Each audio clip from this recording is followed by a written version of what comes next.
గారు thank you so much. And ఇప్పుడు ఈ ట్రైలర్ ఈవెంట్కి చీఫ్ గెస్ట్గా విచ్చేసినటువంటి లెజెండరీ రైటర్ విజేంద్ర ప్రసాద్ గారిని మాట్లాడవలసిందిగా రిక్వెస్ట్ చేస్తున్నాం. హాయ్, గుడ్ ఈవినింగ్ అండి. ఈ సినిమాలో హీరో ఆనంద్ గురించి మాట్లాడాలనుకున్నాను.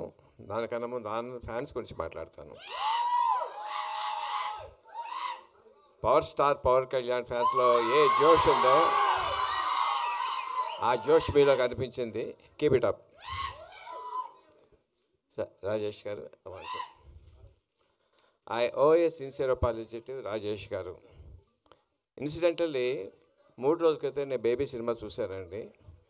దాంట్లో ఈ అద్భుతమైనటువంటి the performances of Anand costar, I was మెస్పరైజ్.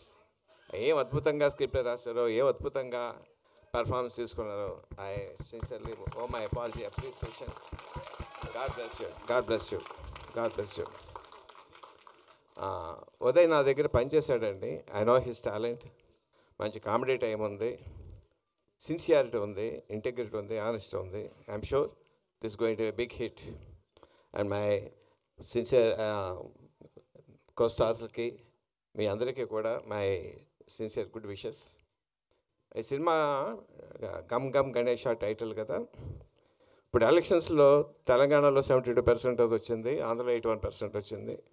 ఈ సినిమా బయట 100% వ్యూయింగ్ రావాలి.